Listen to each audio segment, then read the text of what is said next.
Well, I see you have arrived. I admire your courage. And who am I? Just think of me as your very own personal ghost host. I'm here to tuck you in tonight. So, lock your windows and doors, look in your closet and under your bed, and hold your blankets tight, and prepare for 6 terrifyingly true ghost stories. Our first tale of terror tonight comes from a paramedic that has a truly spooky experience. We call it Paramedic Creepy DOA.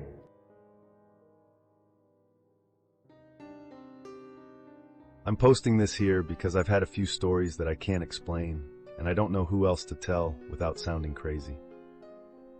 I am a paramedic in a busy city. I am typically one of 2 paramedics on the overnight, 6 p.m. to 6 a.m. About 2 weeks ago, I went to a call for a cardiac arrest, unalive person, and my job is to obviously attempt to make them alive, and if salvageable, bring them to hospital for care. Upon arrival at the apartment building, I meet with firefighter EMTs and 2 police officers. As I walk up to the front door, there is a man sitting in a patio chair smoking a cigarette. He was wearing a white muscle shirt and eyes looked blank. Like the lights on and nobody is home, kind of stare people give you when they first wake up out of a deep sleep. Honestly, I just assumed he was a drug addict or something, and nodded and didn't say anything because I don't give patient information out to bystanders. He looks at me and says, Hey, I remember you. Is he all right up there?" I got a bad feeling about the man. I don't know how to explain it. I am very desensitized to the sick and dead people, and I typically don't feel emotion anymore when dealing with things like death and sickness injury, but this man just gave me a bad, dark feeling. I didn't think much about it, and I go upstairs to the 3rd floor apartment. I see the same exact man upstairs with rigor and lividity at the end of a bed in a small bedroom, aka obviously dead. He was at the foot of a twin-sized mattress on his knees with blood around his feet and appeared to have some injury to the back of his head.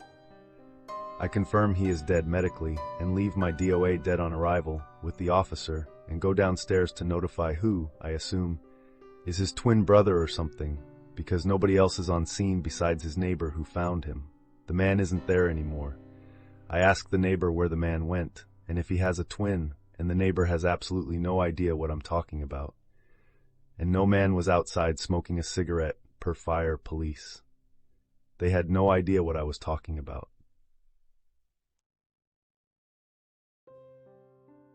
I said it before, and I'll say it again, spooky. Next, we have one from a guy who has a girlfriend who lives in a haunted house. We call it the powerful ghost. I'll try to keep this simple. I've been seeing my partner for about 6 months now and spend a lot of time at her house with her and her 5 kids. The house is only about 25 years old but is also located close to woodlands and forest areas. When we first started dating, she had informed me of a spirit in her house, telling me it's quite common to hear noises and footsteps and seeing lights flicker, but also she had one horrifying experience waking one night to the feeling of being choked and a black tall figure standing over her in bed. Over the past 3 months we have both had some experiences with this spirit. Lately, however, the experiences seem to be growing in frequency and power. Starting off, my partner one night a few months back had a friend over and had ordered food. My partner headed to her room to use the bathroom. Whilst walking back into the lounge to her friend, she heard a distinct male voice in her ear whisper, "How did you like that?" It shook her up quite badly as it was so loud and audible in her ear. Things seemed fine after this, as she had decided to cleanse the house. She is quite a spiritual person, and I guess a hippie who definitely believes in spiritual energy. However, since then, things have really ramped up. Doors that are locked have been opening and closing on their own. Banging and knocking through the house, things being moved or audibly being moved when myself or her are in other rooms. 2 weeks ago, whilst watching football in the lounge room, I started to hear whispering in my ear. I could not distinguish what it was saying, but it was definitely a male whispering in my ear. The same room it happened to my partner. Directly after this, every light in the kitchen and other open lounge area turned on. This included one of the child's toys, a flashing RGB wand. This left me absolutely creeped the hell out. I promptly turned it all off and crawled into bed with the missus, who was equally freaked out. After this it's been constant banging noises almost every few days, and last night was the last straw. We were in bed, my partner asleep, myself watching TV. At around 10 p.m. all of a sudden the ceiling fan turned onto maximum. This fan requires a remote pointed directly at it and then another button pushed to turn it onto maximum. The remote was on my nightstand facing away from the fan. This woke my missus and startled the hell out of me.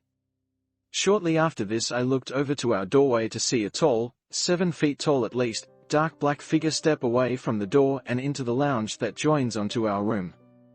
Now today, as I was leaving for the gym around 9 a.m. again the banging returned. It sounds like something caught in a washing machine.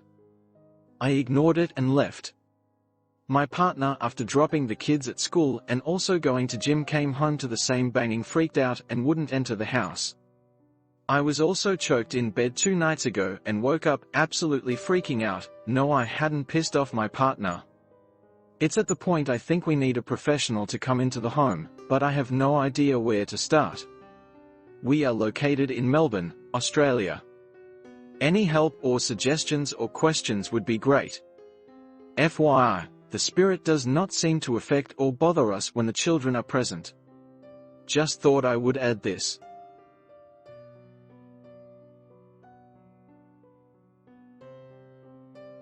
Wow, I just don't get it. Why do some ghosts have to take it so far? Take me for example. All I do when I haunt a joint is rattle some chains, maybe whisper boo in someone's ear. I mean, the worst I ever do is maybe I rip a huge, wet, ghostly fart while they're trying to eat. But some ghosts just take it too far. Our next story doesn't really involve the OP, but the OP's grandfather and what happened to him as a child. We call it the ceramic cat. When my grandpa was a kid, something happened that really creeped out my family. At his grandparents' house, his grandma had a ceramic cat figurine. It was tall, slender, and had these eerie emerald green crystal eyes. The cat sat on a shelf in the living room, almost like it was watching everything. But my grandpa's grandpa, Dave, hated that figurine. He always said it felt like the cat was staring at him, and he kept telling his wife to get rid of it. Then, when my grandpa was about 9 years old, Dave got really sick. He eventually passed away at home, and the whole family gathered in the living room to grieve and make funeral plans. My grandpa and his siblings were sitting on the floor, trying to understand what had just happened. That's when they heard a faint clack. At first, no one paid much attention, but then it happened again. Everyone looked over and saw the cat figurine wobbling. It started to wobble more, making that same clacking sound as it moved. The cat slowly began to turn, and then it started spinning faster and faster. Finally, it made a full turn, and its eyes ended up facing everyone in the room. Everyone sat there, frozen in silence. Then suddenly, my grandpa's dad jumped up, grabbed the cat, stormed outside, and threw it in the trash. It shattered into tiny pieces. I'm not exactly sure what happened after, but I do know that the whole thing left my family really shaken. Even now, more than 60 years later, my grandpa remembers it like it happened yesterday. In the end, the family decided that even though he was gone, Dave must have still wanted that cat gone. Who knows, maybe he did. I know what you mean when it comes to those ceramic cats. I've seen them. Man, they even creep me out. Our next one comes from someone who had a pretty scary experience when he was a mere 6 years old. We call it the mimic in the basement.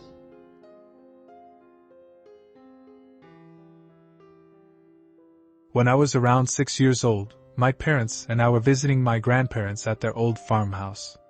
It was a 2-story house, probably 100 years old, with a little door to separate the top floor from the main. There was one bathroom off an odd little cubby area that had a tiny dual laundry machine and the door to the basement. I was little and had gotten tired in the early afternoon from checking out the cows my grandparents had. My mom put me down for a nap in my aunt's old bedroom, the first room at the top of incredibly narrow stairs. After a while, I was woken up by a knocking on the little door at the bottom of the stairs and heard my grandma calling my name. I got out of bed and went down the stairs and through the door. I looked all over the main floor and couldn't find my grandma anywhere. I couldn't find anyone else either. I was checking the bathroom when I heard her call my name again, saying she needed help with something. I heard it from the cubby area outside the bathroom. When I left the bathroom, I noticed the basement door was open, which I thought was weird, because the door was closed when I went into the bathroom. I heard her voice again from the basement, asking for help with something. I started going down the stairs, and the door slammed shut. Nobody was there, and the air felt thick and heavy. I had only gotten down a couple steps at that time, so I ran back up and started yanking at the door handle and screaming for my mom. I could hear sounds from down below, but I couldn't see anything. Luckily, there was daylight coming through the window, so it wasn't exactly dark, but the air was just so heavy. By this time, I'm full-on panicking, sobbing, screaming, and just ripping at the handle. It wouldn't turn. After a while, I gave up and just sat on the stairs and wailed. Sometime later, I could hear my dad running around the house yelling for me, so I got up and pounded on the door, and he let me out. He told me when I was older that I almost knocked him over when I ran to him, wild-eyed and crazy-looking. My parents had been outside the whole time with my grandma and her cows. Nobody had gone into the house so I could sleep. My mom and grandma had come inside by the time he found me, and my grandma told me kids should never go into the basement. Completely serious. I never went down there again, and hugged the wall the bathroom was on if I needed to use the bathroom. When I was an adult, I was talking with my mom about this experience, and some of the others I've had, and she told me some of the things that happened to her and her siblings growing up in that house. Terrifying old place, and I'm glad I never have to go there again. Gee, it sounds pretty terrifying to me. You know, you do stories like these long enough, then eventually you'll run across one about a creepy doll, and tonight we got one. It's called The Doll. Wait a second, guys. Let me get this straight. We've finally got a story about a creepy-ass doll, and that's the best title y'all could come up with? The Doll. Not the doll from hell, not the possessed doll, not even the case of Chucky's baby sister. Just the doll. Okay, fine then. As I said, this story is called The Doll. Gee, you just can't hire good help nowadays.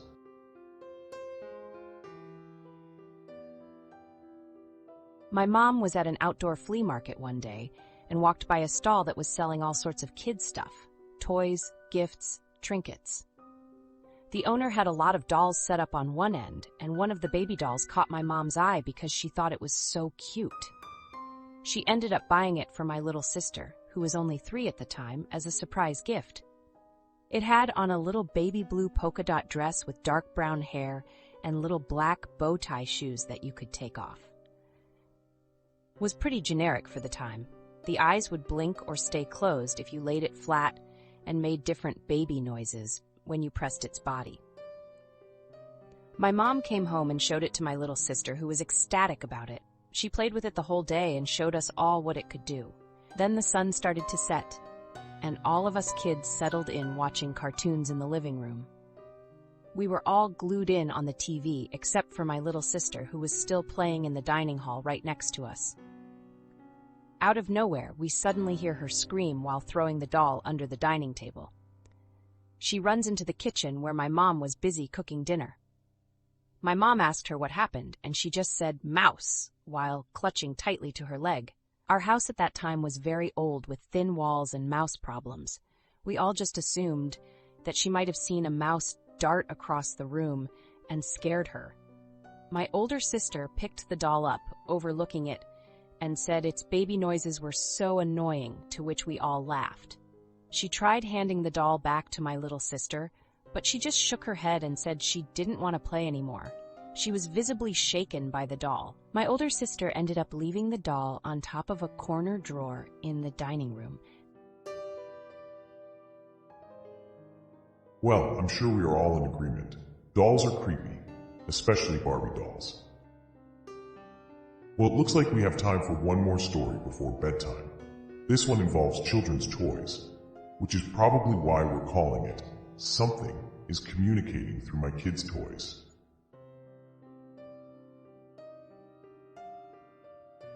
Okay, saying something is communicating is slightly misleading. There is a strong possibility that it is my dad. There is only 2 occasions this has happened. So, my dad passed away 4 years ago quite suddenly from a heart attack. He had pre-existing heart issues and diabetes, but he had it under control and was getting better. It made no difference, and he passed away. At the time my son was about 18 months, but due to COVID we missed out on some quality time with Dad. Luckily he got to spend the first year of his life with him. Fast forward a couple months with my son in bed and myself and my wife are chilling in the living room too tired to tidy up the destruction from the day of playing. Suddenly one of my son's toys goes off. It was a baby shark-shaped fitting toy that you removed and put back all the characters from the song and it sings that character's part. We had lost all the pieces throughout the day, so there is no way for this toy to set off without putting your finger over the tiny sensor, then remove it. At first it was Baby Shark a few times, and then it would switch to Grandpa Shark over and over again. It would stop and I would jokingly say, "Dad, if that's you, press Grandpa Shark," then Grandpa Shark would go off once. We were both stunned. Without warning, the toy started going off again, alternating between Baby Shark and Grandpa Shark over and over again, eventually getting so fast that you could barely make out what the toy was saying. I panicked and said, "Dad, this isn't funny anymore. If this is you, stop it," and the moment my sentence finished, the toy stopped. My wife ran over there and switched it off. Now let's fast forward again to yesterday. My son is now 5 and I now have an 11-month-old daughter. My daughter was in her high chair and my son was still awake complaining about dinner as he wanted sweets. We was telling him off as he hadn't eaten enough, but he eventually conceded and ate most of it. But as I picked up his plate, he jumps into the air, sending the leftovers flying. I said, "No sweets now. You did something good, but then immediately did something bad." I stormed off. My son was upset, and my wife was telling him why he can't have sweets now. I clean up the mess. My son cools off in his bedroom and wife sorts out the baby ready for a bath.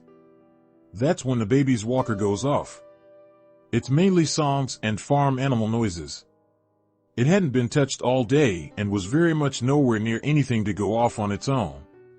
You physically have to press a button to make it go off. Since that first incident, we always say Dad's about following and watching us, so as soon as it stopped, my wife said, "Very funny, Martin. You back again?" The toy went off a few seconds after. We stared at each other in shock and just laughed. We left it a bit longer just in case it was stuck on a loop and nothing happened. I said, "Dad, if it's you, press one of the buttons." Again, the toy went off a few seconds after I finished my sentence.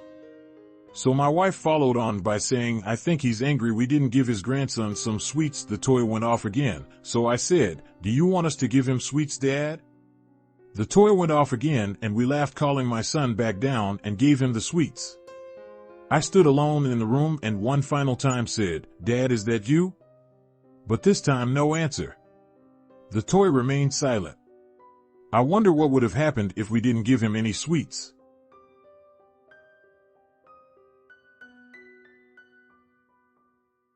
Gee, that's kind of a good question, isn't it? That was some scary stuff tonight, wasn't it? But do you know what is not scary? Hitting like, subscribe, and sharing this video. It'll really help us keep the ghosts at bay. And of course, if any of you have a story to share, then by all means drop me a line in the comments. But I do want to thank you for stopping by, and I hope the stories we told won't be giving you too many bad dreams. But if they do, then maybe you shouldn't run from them. After all, sometimes it's better to embrace your nightmares.